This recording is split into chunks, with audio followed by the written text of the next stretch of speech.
E aí, galera, tudo bem? Como todo mundo sabe, meu nome é Ítalo Abreu. Sejam todos bem-vindos ao podcast do Medicine. Hoje a gente está com um podcast em parceria com o pessoal do Tá de Clinicagem. Acho que muita gente já conhece esse Instagram, esse podcast. E a gente vai falar de clínica médica. E a gente trouxe o Iago aqui, que é um dos sócios do Tá de Clinicagem. E vamos conversar sobre o mercado, as coisas boas, as coisas ruins e as perspectivas aí dessa nova medicina. Bom, Iago, se apresenta pra gente aí, conta um pouco da tua história aí. Então, Ítalo, meu nome é Iago, eu fiz faculdade na Universidade Federal do Ceará, terminei em 2016, aí vim aqui para São Paulo, né, em 2017, fiz clínica médica na Unifesp e desde então eu trabalho como clínico aqui na cidade de São Paulo. Pô, legal. Iago, me fala aí, tem gente que confunde aí o médico generalista com quem fez clínica médica, né? E como que você vê aí esse mercado? Isso existe, isso não existe? É um preconceito que existe mesmo? Como que você vê na vida real aí? Esse é um clássico, né, assim, os pacientes, às vezes até, enfim, profissionais de saúde confundem isso, né? Então, quando a pessoa se forma, a gente diria que é um médico generalista. E aí, para você ser realmente um clínico, você tem que fazer os 2 anos de clínica médica, né? Você é clínico, internista, né? Então, e tem uma grande diferença, eu diria, né? Quando a gente faz clínica médica, a gente tem uma preferência muito forte pela medicina do adulto, né? Então, se você põe uma criança com a gente dá uma sofrida, né? Aí, cirurgia também, né? Obviamente também não é o objetivo. Então, tem essa diferença, né? Legal.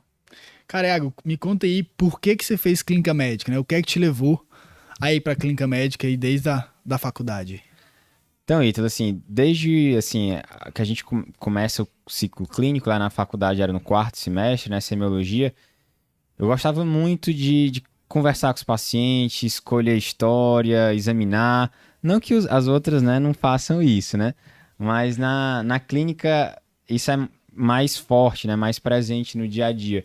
Então, colher uma história bem feita, examinar um exame físico mais forte, né, assim, mais elaborado, fazer uma hipótese diagnóstica e aí tratar, né? Isso me atraía muito, eu fazia isso, fiz isso durante vários vezes, né, na época da graduação, na época também do internato.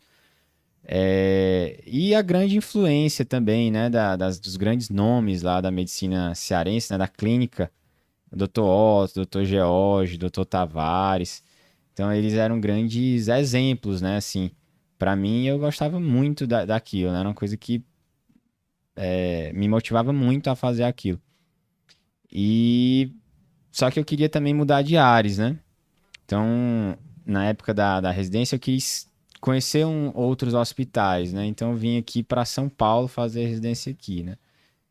Então, aí, passei aqui na Unifesp e até hoje moro aqui em São Paulo, né? Não, ainda não voltei lá para Fortaleza, né? Legal. E pelo jeito nem pretende, por enquanto, né?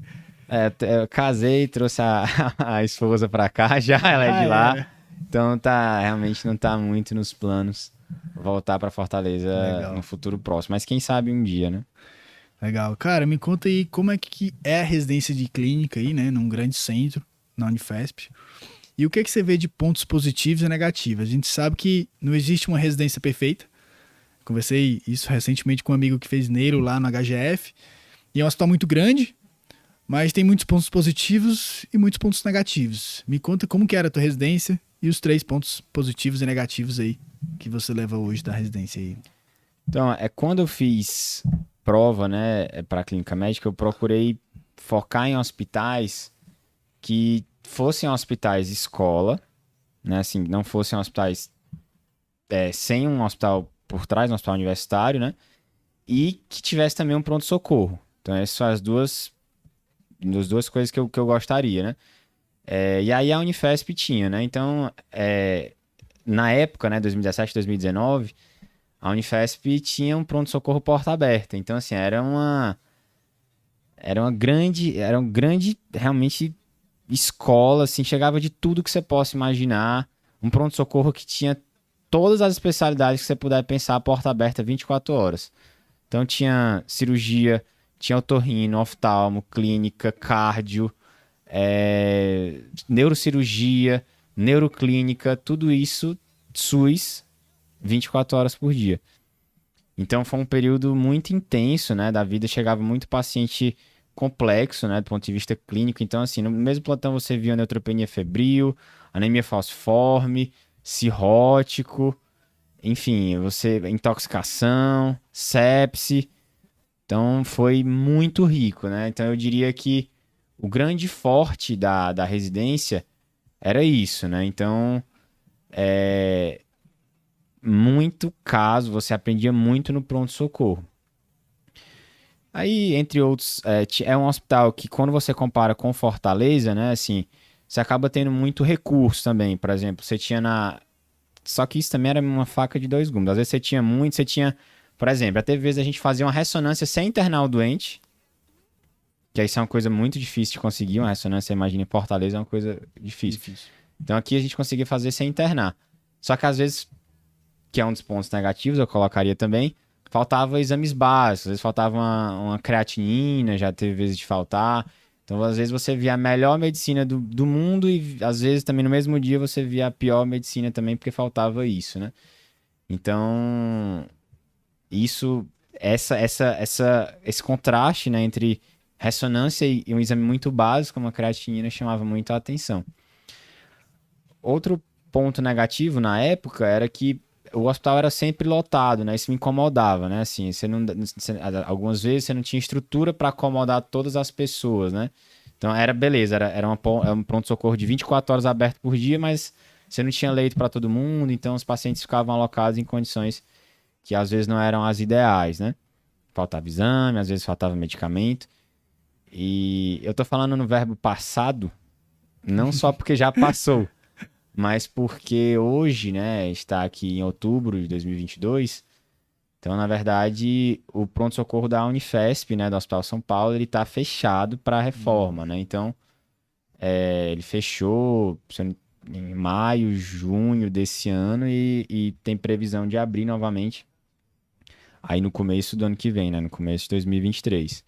Então, isso também eu colocaria também como outro ponto de atenção, né, para quem pretende fazer residência de clínica médica lá, para se informar como é que tá essa questão do pronto-socorro, que eu acho que realmente era algo muito valioso na residência de clínica, né? Cara, legal. Essa parte do hospital porta aberta, eu acho que eu comento assim com as pessoas que é uma coisa muito importante, né, de alguns hospitais. Se você não faz residência no porta aberta, que você procure pelo menos um estágio para você ir no hospital porta aberta. Que é realmente como você falou, é uma diferença grande um hospital porta aberta e um hospital porta fechada. Isso é interessante, Ítalo, porque assim, é muito diferente, assim, se você tem um pronto-socorro, mas ele é referenciado, você perde, na clínica principalmente, aquela decisão de o paciente se conversar com o doente e decidir se vai ou não pedir exame, que eu acho que esse é um dos pontos críticos, né, assim, de quem trabalha no PS. É que se o cara ele vem referenciado, geralmente ele já vai vir com exames coletados. Então, você ali, você conversar com o paciente, você realmente ouvir, porque você não sabe se o paciente está grave. Claro, né, você tem sinais indiretos, mas você ali, o que você fizer é o que vai ser feito, né? Assim, você não tem mais nada. Pedir exames, quais exames você vai pedir. Então, isso era uma decisão que a gente tinha que fazer, né? Então, e aí se baseava muitas vezes, obviamente, em história e exame físico. Então, isso é uma coisa muito rica, né? Que quando você não tem, realmente é um paciente de enfermaria, é um paciente de UTI, é um paciente que já vem de outro lugar, então já é diferente, queira ou não, né? Então, acho que essa experiência do pronto-socorro foi ali que eu realmente aprendi a ser médico, né? Assim, foi muito, muito valiosa a experiência que eu tive lá. Cara, legal. Eu faço essa comparação que você fez exatamente também com a cirurgia. Eu falo que a clínica e a cirurgia não são duas coisas opostas, são duas coisas parecidas, assim. Então, quando você tá num hospital que ele é referenciado, acho que a sabedoria do cirurgião é ele indicar quando ele não vai operar. Quando chega um paciente referenciado falando, rapaz, isso aqui é um abdômen agudo e eu tenho que abrir essa barriga, é muito fácil, né? Você vai encaminhar o paciente para a sala. Então, às vezes, você perde exatamente isso. Assim como você perde na clínica, você perde também na cirurgia. Né? Que o paciente chega referenciado, que dele tem um aneurisma roto, você tem que abrir. Né?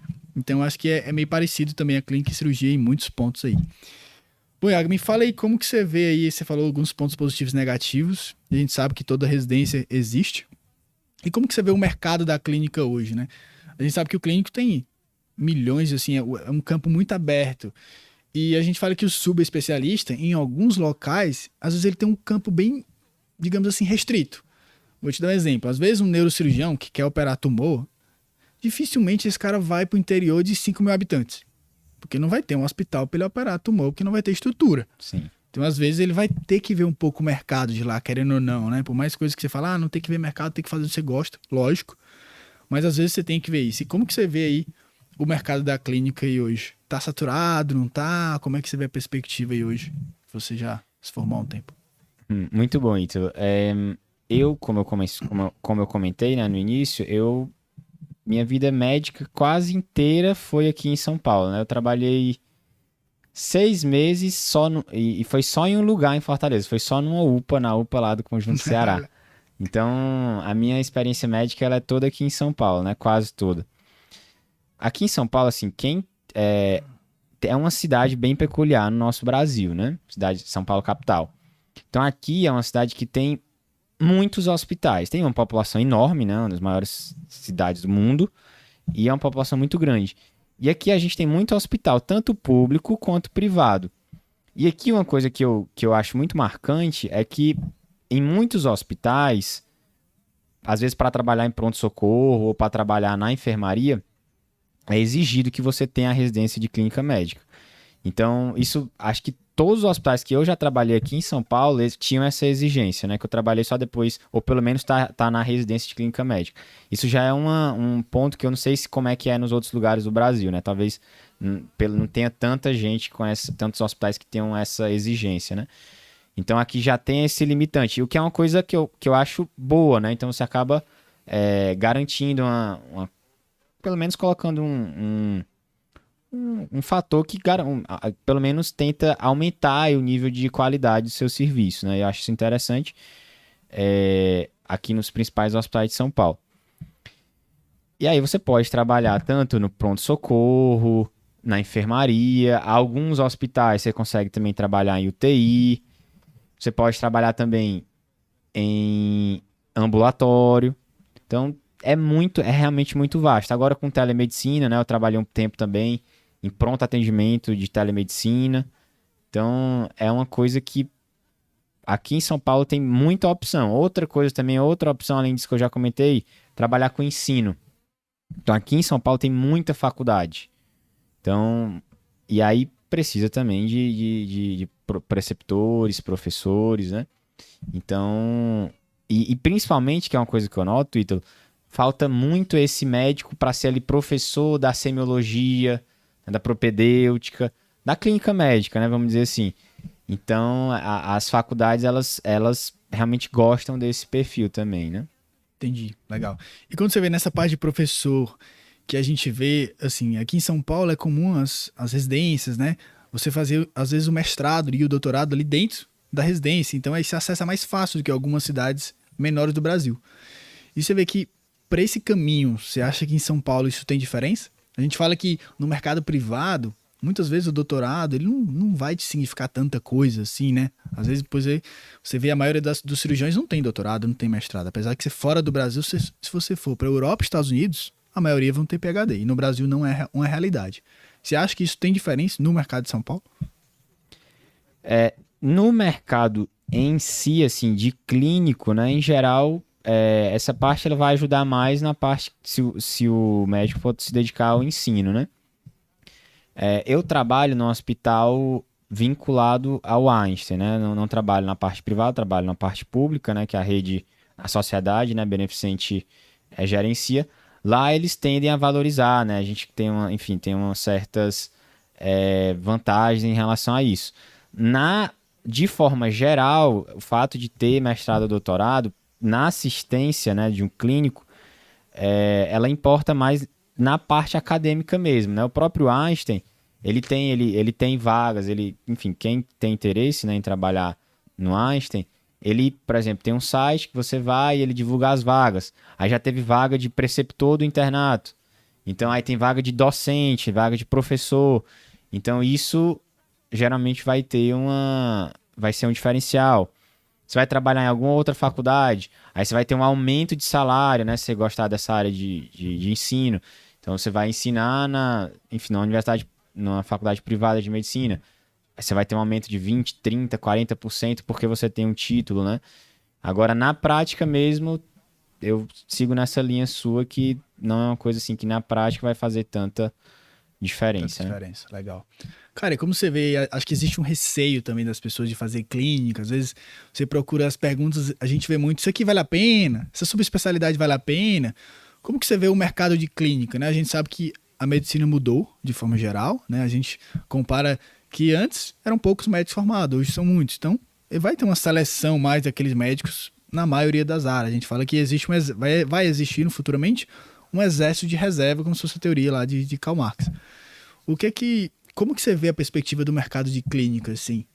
Apesar de a gente estar em São Paulo, que é uma cidade peculiar, como você falou, assim. Eu vejo um universo de possibilidades, viu, Ítalo? Assim, como eu comentei, você pode trabalhar, quem gosta, você pode trabalhar num pronto-socorro. Aí, por exemplo, você pode trabalhar num pronto-socorro de baixa complexidade, ou você pode trabalhar algumas vezes em sala de emergência, gosta de mais ação. E aí, por exemplo, voltando, né? Eu acabo puxando mais para minha sardinha. Quem tem interesse em trabalhar em pronto-socorro e quer um pronto-socorro que tenha extremos, assim, um nível de recurso absurdo. Então, Sírio, Einstein, Oswaldo Cruz, né? Enfim, você tem alguns hospitais que têm muito recurso. E também tem hospitais de públicos, né? Você vai ter menos recurso, enfim, aí são outras demandas, né? Então você tem até dentro de pronto-socorro você vai ter um espectro grande.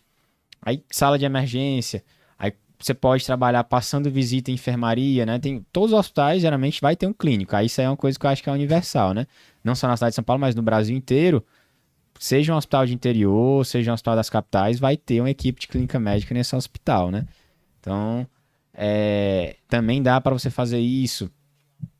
Outra coisa que dá para trabalhar como clínico é pré-operatório, né? Então, já eu conheço colegas que fazem ambulatório de pré-operatório, fazem acompanhamento conjunto com pacientes, que é uma coisa que eu faço bastante. Trabalhei um tempo no AC Camargo, então acompanhava em conjunto os pacientes pós-operatório de cirurgia oncológica.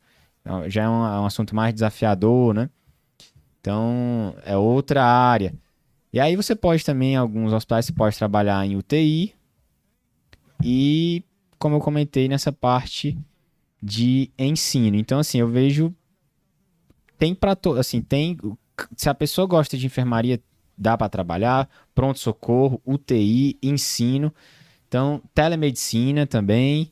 Então, tudo isso tem. Se você curte qualquer uma dessas coisas, a clínica médica vai satisfazer, né? Legal, vale absorver, né?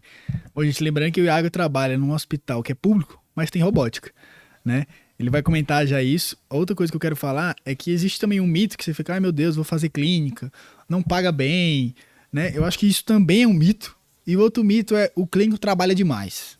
E o cirurgião, ou fulano de tal, ou neurocirurgião, ou outra especialidade, trabalha menos. Eu vejo isso também como um mito da medicina, que na verdade você vai trabalhar o que você escolher.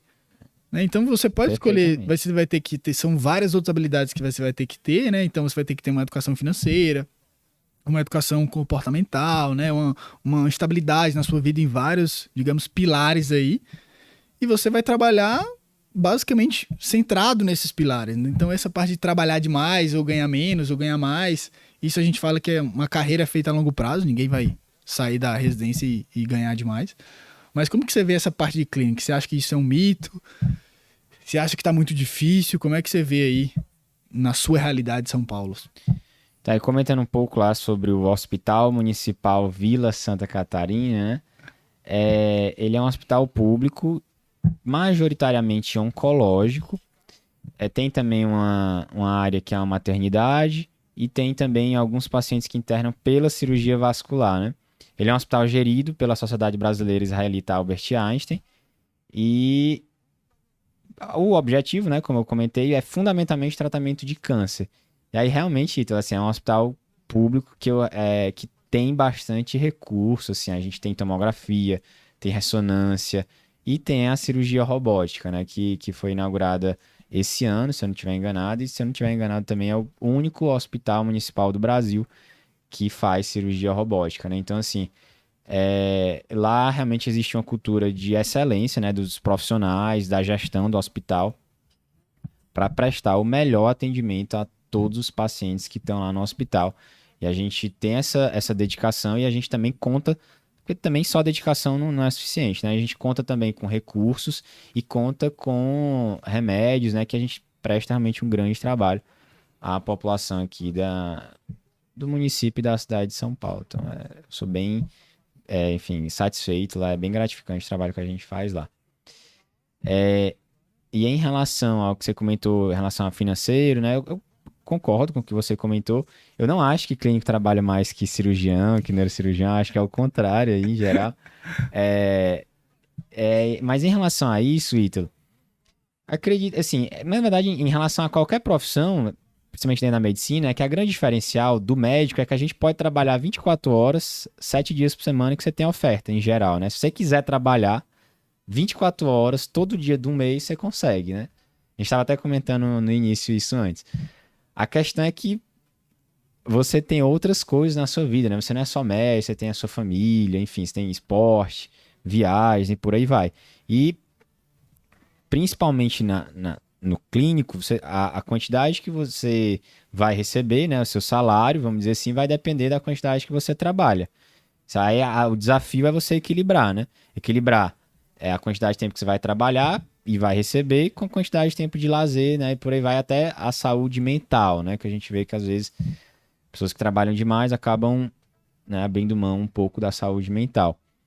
Então é esse jogo, né?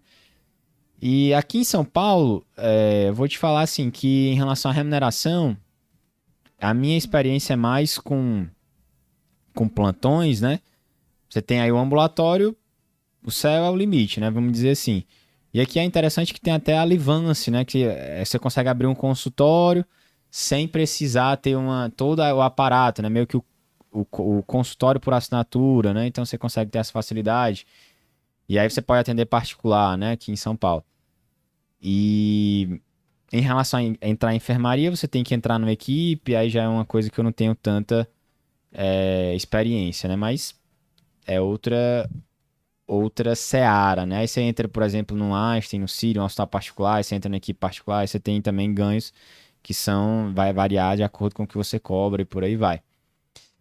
Agora, em relação a plantões, seja de emergência, UTI, enfermaria, aí soltar um pouco, assim, a gente tem noção, os hospitais que eu tenho notícia, né, que é para quem realmente já tem a residência de clínica, varia em torno entre R$ 1.500 e R$ 2.000, 12 horas de plantão. Né? Aí, em geral, muitas vezes por PJ. Né? O meu vínculo é uma coisa bem à parte, eu sou CLT, né? Lá pelo hospital, né? Pelo Vila Santa, que é outra coisa que eu particularmente valorizo bastante. Né? Então, é mais ou menos isso. Aí você dá 10 plantões, você multiplica por 10, você dá 50 plantões, você multiplica por 50. E aí é isso. Isso aí vira a hora trabalhada, né? E o que eu acho que é do clínico, do cirurgião, é você agregar o valor à sua hora trabalhada. E aí, a longo prazo, é como que eu vou aumentar minha hora trabalhada, né? Seja o cirurgião que ele vai ter que, aquela hora que ele faz a cirurgia, vai transformar em horas, ou o clínico vai trabalhar, né? Então, ele vai ter um plantão melhor, ele vai se especializar, vai para um hospital melhor, o consultório dele vai ser melhor. Então, é a gente aumentar esse valor. E aí, como todas as especialidades, né? Aí a clínica também dá para você fazer isso, como eu comentei. Legal. Cara, e agora, como falando aí do TAD Clinicagem, conta pra gente como que isso começou aí e o que é o TAD Clinicagem hoje. E conta pra gente essa história aí, resumidamente. Então, o TAD Clinicagem surgiu lá em 2019, com o Pedro, o Rafael, o João e o Fred, né? Foram os 4 fundadores. Eles, assim que acabaram a residência, eles viraram preceptores da residência clínica médica do Hospital São Paulo, né? Unifesp.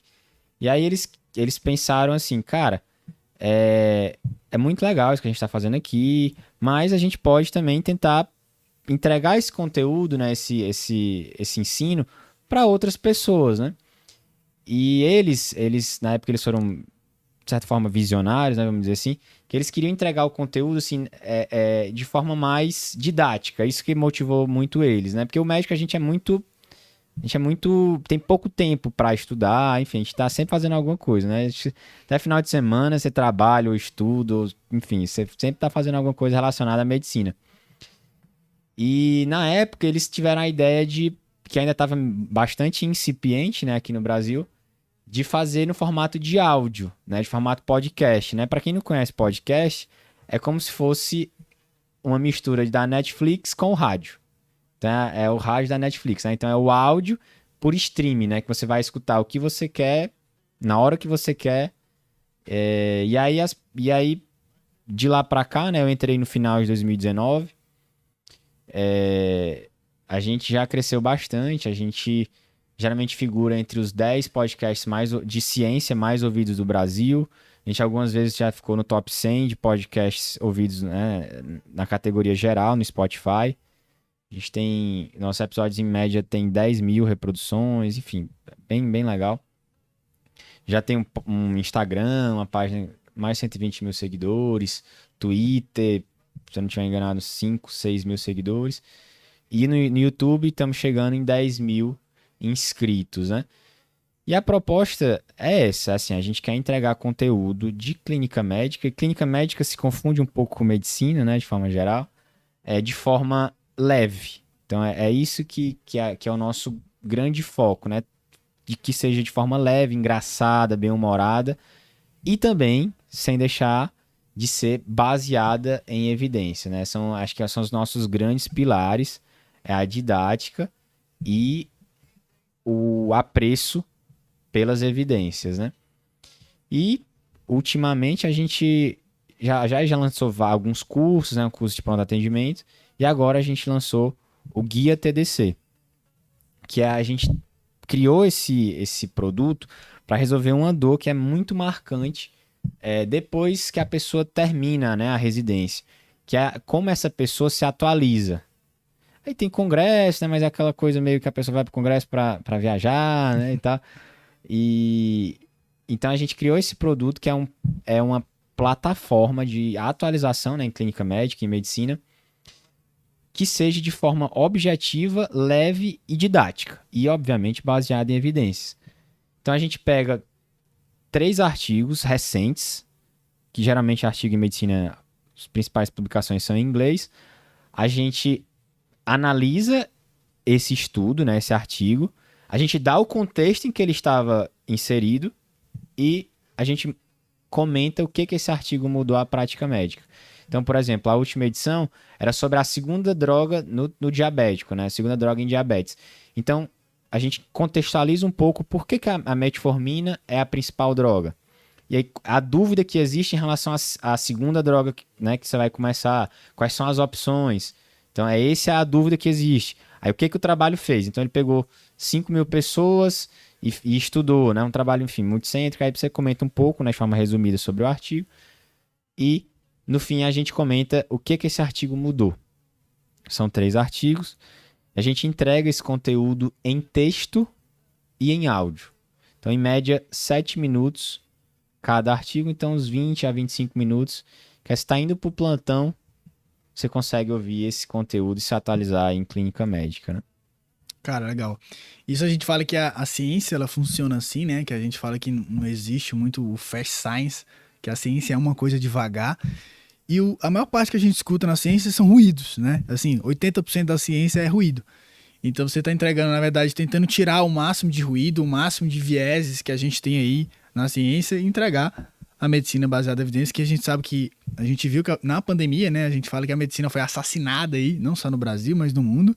E a gente vê colegas médicos, né, que deveriam saber o básico, como vocês estão entregando, de saber o básico de você ler um artigo, diminuir esse viés, né? A gente fala que a medicina é estatística e probabilidade, é uma ciência de incerteza, que nem tudo tem evidência, a gente calcula aí que a gente tenha 30% de evidência das coisas, mas o que a gente tem, existe uma probabilidade pré-teste, né? Existe um raciocínio por trás, e a gente pensar e diminuir para aquele paciente, a gente fazer, por exemplo, o maior benefício possível com o menor risco, né? E a gente viu cenas horríveis aí da pandemia e colegas médicos, né, infelizmente fazendo isso não só no Brasil como no mundo. E vocês estão entregando essa parte que é o básico da ciência. Eu assino embaixo aí tudo que você comentou aí, Ítalo. Eu acho que é exatamente isso que a gente se propõe, né? A gente é perfeito, né? Suas colocações, assim. A ciência, ela tem os defeitos dela, né? Então a gente fala, não é só você ser bitolado em artigo. Você tem que aliar a prática, né? O seu dia a dia, a sua vivência, mas você não pode querer só ter a vivência sem estudar. Então, apesar de ter tudo sempre vai ter viés, né? Todos os artigos vão ter viés. Mas você tem que conhecer esses viés, de certa forma, e aí você vai conhecer o que o artigo fala, o que as diretrizes falam, entender quem foi testado. Você está tratando uma pessoa de 100 anos. Opa, essa pessoa de 100 anos, ela geralmente não entra nos estudos. Então, você tem que ter essa sacada, né? Que aí você vai tendo a sua bagagem, sua experiência ao longo de anos de trabalho, junto com o estudo, você vai poder oferecer um cuidado melhor para o doente, né? Para o paciente, um cuidado mais personalizado, individualizado, né? Então, mas nem só você pode viver só bitolado estudando, esquecendo o doente, nem só você pode também só focar no paciente e esquecer de estudar as evidências, né? E tudo isso. Legal. Isso aí eu falo bastante que na medicina a gente tem, que é como se fosse a medicina de duas evidências científicas, né? Que é a evidência do estudo, que está em primeiro lugar, e a evidência do paciente. Então, às vezes, nem sempre aquela melhor droga, que é o nível A de evidência, vai ser a melhor droga para esse paciente. Só que você tem que conseguir se justificar por isso, não é só da nossa cabeça, né? Tudo existe um pensamento. Bom, Iago, queria te agradecer aí por esse papo que a gente teve, agradecer toda a galera aí do Tá de Clinicagem, e obrigado aí por trazer esse pouco de ciência, como é o Tá de Clinicagem, que a gente tem ajudado muita gente com esse conteúdo aí sobre clínica médica. Valeu, Ítalo, obrigado pelo convite, parabéns lá pela página, a gente acompanha também, né, o Medicine, e tamo junto. Espero aí que surjam novas parcerias. Valeu. Valeu, pessoal. Deu contando meia hora aí, não foi?